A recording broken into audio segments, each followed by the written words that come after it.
E aí, tudo bem, pessoal? Aí, estamos de volta aqui no Terra Oculta. E hoje a gente vai falar sobre um assunto ligado a aparições e materializações de espíritos e entidades. Quando a gente diz entidades, quer dizer uma coisa mais abrangente, que vem a ser não necessariamente só espíritos, né? Então, gente, quem nunca viu nada estranho por aí, né? Tem gente que fala, nossa, eu vi um negócio tão estranho outro dia. Parece que eu vi uma coisa aparecer do nada e desaparecer. Ou eu senti a presença de algo no meu quarto, no meio da noite. Ou talvez eu escutei um barulho muito estranho. O estranho está sempre nos rodeando, né? Coisas que a gente não vê, que a gente não enxerga, mas que está sempre nos cutucando, dando aquele cutucãozinho, né? Sempre nos incomodando ou tentando chamar a nossa atenção. E por que será de tudo isso? Como a gente já sabe, a materialização de espíritos é uma coisa muito rara de se acontecer no dia a dia, principalmente porque ela depende de uma quantidade luminosa inferior do que aquela que a gente tem durante o dia. E como se faz essa materialização? E qual a história do fenômeno em si? Bom, a materialização, ela ocorre desde que o homem é homem também. A gente vê vários relatos na história de aparições de espíritos ou de pessoas que muitas vezes são confundidas com as próprias pessoas vivas, né? E o que a gente vê é que a materialização dos espíritos, ela depende de um fator crucial ou de uma substância crucial para ocorrer. Porque a gente sabe, como já foi dito em programas anteriores, que existem outras realidades, outros mundos que a gente não enxerga. Então, como seria essa aparição? Como ela se faria presente no nosso mundo? Segundo muitas doutrinas filosóficas e muitos estudiosos e pesquisadores, tais aparições se fazem através, principalmente a dos espíritos, do uso do ectoplasma. O que vem a ser ectoplasma? Ectoplasma é uma substância produzida por todas as nossas células do corpo, que ainda é uma substância responsável por esse intercâmbio entre o mundo menos denso e o mais denso. Muitos pesquisadores pesquisaram o ectoplasma e sua função, mas ainda não se sabe muito bem qual realmente é a sua origem e qual a sua função em relação à fisiologia celular. O termo ectoplasma, ectos, por fora e plasma, molde ou substância, que sai de qualquer lugar do corpo, foi introduzido na parapsicologia pelo fisiologista Charles Richer, para designar uma espécie de substância esbranquiçada que pode exteriorizar-se para fora do corpo de determinados médiums, mais frequentemente pela boca, mas que pode sair por qualquer parte do corpo. é também supostamente sensível a determinados impulsos e se exterioriza visível a partir do corpo de determinados indivíduos com características especiais, permitindo a materialização de formas de corpos humanos distintos daquele de onde saiu, ou de formas de membros, tais como mãos, rostos e bustos, ou seja, a ectocoloplasmia, formação de apenas partes ou membros do objeto ou coisa materializada. Para um espírito se materializar, há a necessidade de uma pessoa viva a uma distância de no máximo 100 metros para que o espírito possa retirar o ectoplasma dessa pessoa para realizar a aparição. Há muitos pesquisadores que dizem que não há ectoplasma, que isso é pura invenção, é um puro mito. Mas o que se viu por aí, como pesquisadores como William Crookes, na Inglaterra, no século XIX, que o ectoplasma se fazia presente nas aparições dos espíritos, principalmente materializações através de ectoplasma, onde a gente tinha o quê? Um médium, numa sala, um sistema fechado, em que de sua boca se produzia uma substância, que é o dito ectoplasma. E essa substância ia tomando forma, ou seja, ia assumindo a forma, o espírito ia assumindo a forma, o espírito, na verdade, fazia com que o ectoplasma assumisse a forma do seu corpo espiritual, vamos assim dizer. A gente sabe muito bem que a natureza não dá saltos. E a gente vai ver em outros programas mais adiante que quando a gente passa de uma realidade para outra, ou seja, com a nossa morte do corpo físico, a gente vai verificar que existem outros corpos. Ou seja, seria como aquela boneca russa, uma boneca dentro da outra, uma caixa dentro da outra. Corpos em realidades compartimentalizadas, ou seja, há sempre algo além, menos denso ou mais denso. Então, o nosso corpo físico é um corpo denso. Cada célula do nosso corpo teria um fantasma, uma célula fantasma, ou uma outra cópia, que formaria um outro corpo, que quando morremos, se desanexa do nosso corpo físico. E tal corpo a gente não consegue ver, como já foi dito. A gente só consegue ver o quê? A luz visível. E a luz visível é uma faixa frequencial no espectro eletromagnético muito pequena. Então, para se fazer visível, o espírito necessariamente precisaria de uma substância intermediária entre um mundo menos denso e um mundo mais denso. E aí entra o ectoplasma, em que nas aparições, como já foi dito, acaba tomando a forma, pelo poder do pensamento, do corpo espiritual.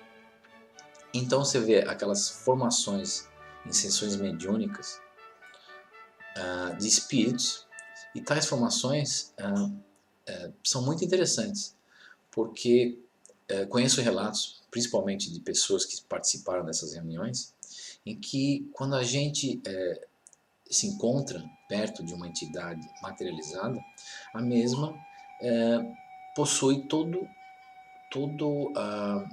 suas funções fisiológicas aparentemente visíveis. Ou seja, se a gente encostar o nosso ouvido no peito de um espírito materializado, a gente vai, acredite se quiser, escutar o batimento do coração.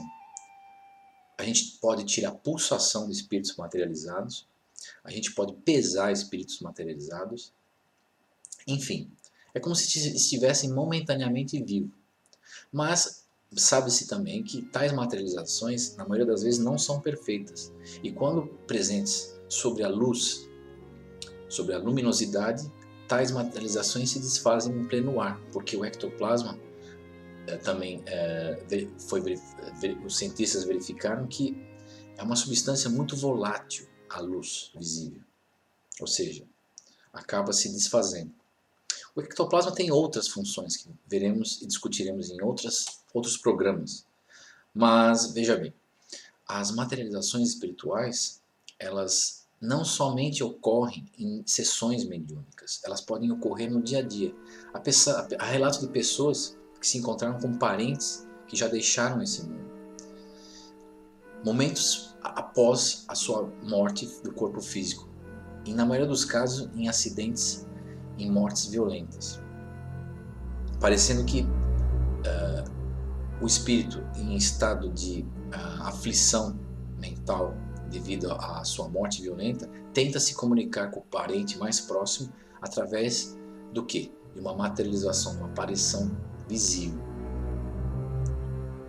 Existem outros tipos de aparições. Há um termo alemão, Doppelgänger, que significa o quê? O seu duplo. Ou seja, há casos de pessoas em que pessoas são vistas em dois lugares ao mesmo tempo. Há uma espécie de bilocação. Isso pode ocorrer entre nós, os vivos, também, quando dormimos. Mas também pode ocorrer em outras situações. A gente verá em outros programas o que seria o Doppelgänger.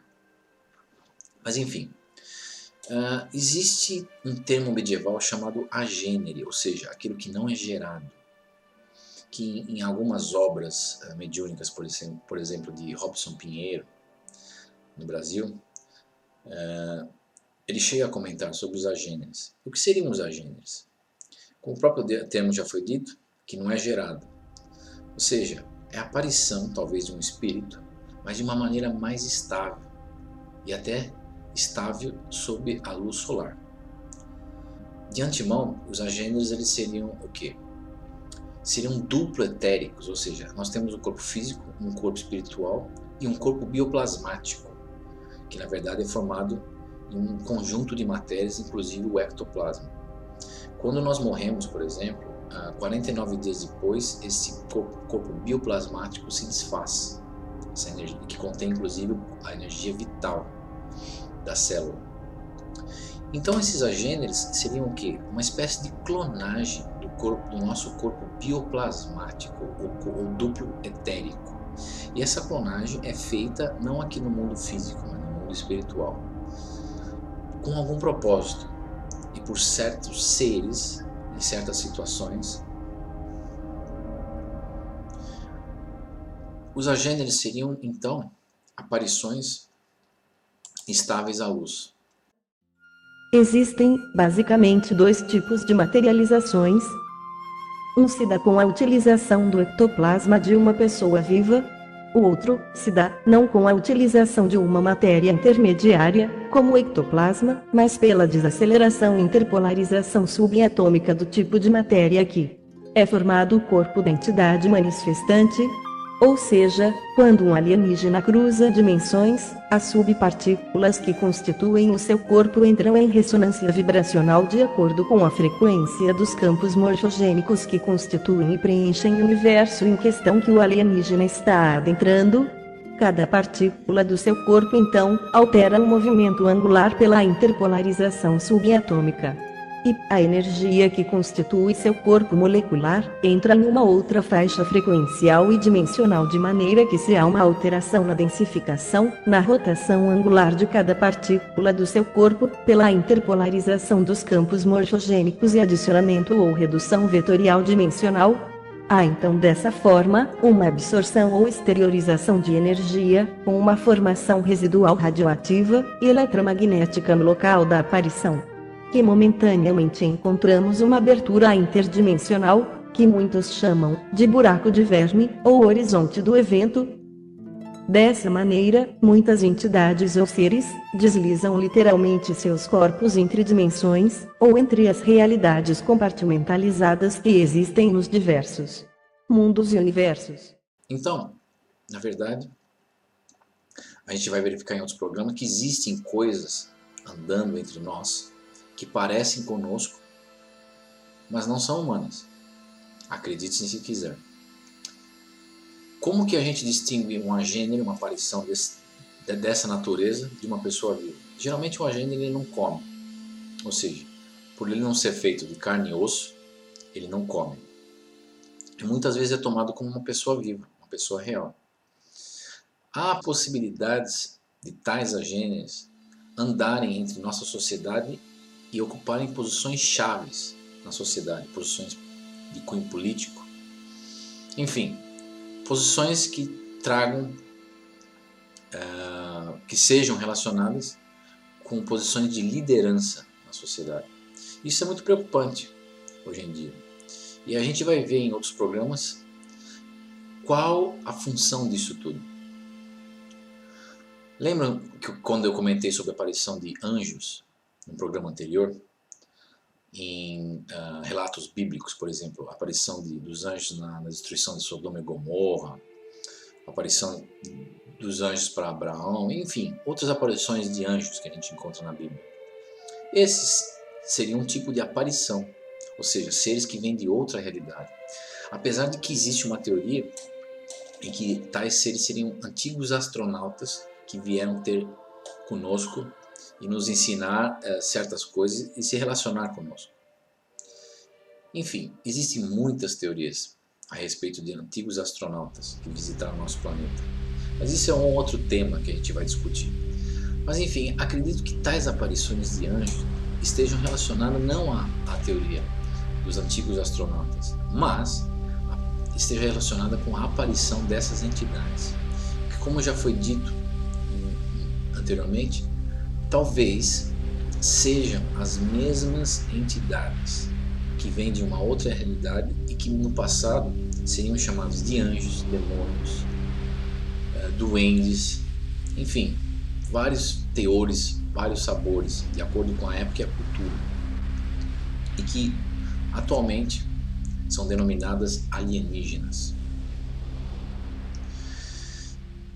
Parece até loucura, gente, né? Mas existe uma ligação intrínseca entre o fenômeno de aparição alienígena e o fenômeno de aparição de espíritos. Porque o fenômeno em si compartilha uma fenomenologia muito comum entre os dois. E a gente vai ver na fenomenologia de ambos os casos em que existe até uma troca de informações relacionadas à simbologia que nos é passada através de certos sistemas de crença em ambos os casos, ou seja, no caso de espíritos e no caso de alienígenas. Você vai ver também que em obras mediúnicas escritas pelos ditos espíritos, a informação contida nas mesmas é muito parecida com a informação contida no fenômeno da aparição ufológica dos UFOs e do fenômeno dos contatos imediatos de primeiro, segundo, terceiro e quarto grau. Talvez isso não tenha sido muito bem recebido pela comunidade ufológica e também pela comunidade espiritualista ou espiritista, vamos assim dizer.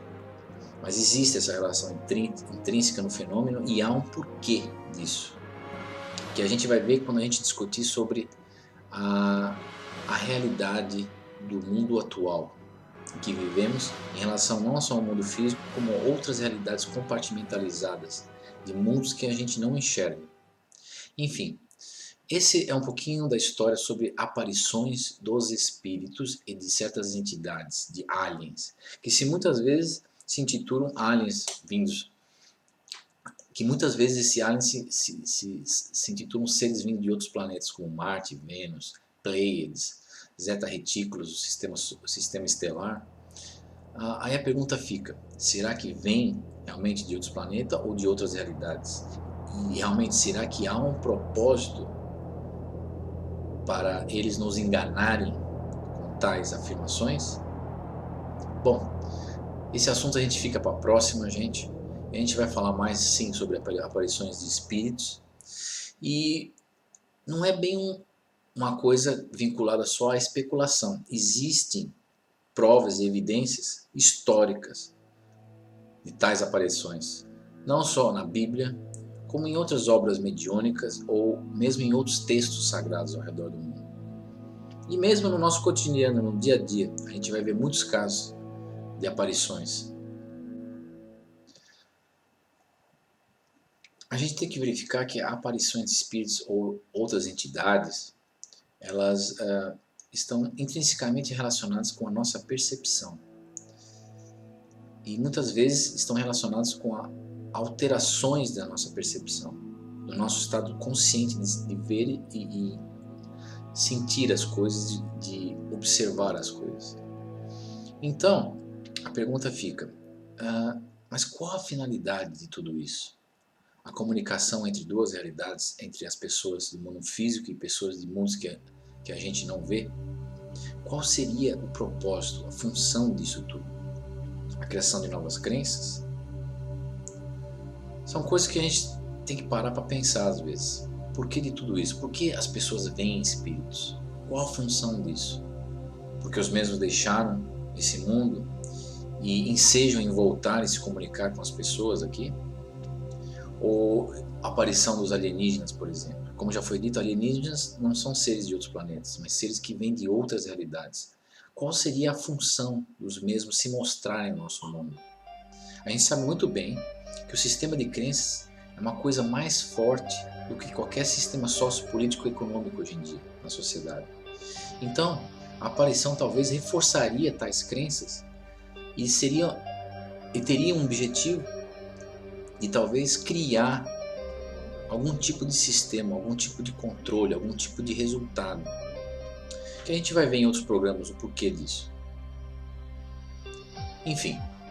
Então, gente, então até a próxima. Tudo de bom. Mande suas perguntas para o canal. E a gente vai ficando por aí. E se gostaram, dá um joinha pro meu vídeo. E subscreva-se no meu canal para ajudar o Terra Oculta a ser divulgado. Então um abração, gente. Até a próxima. E a gente se vê.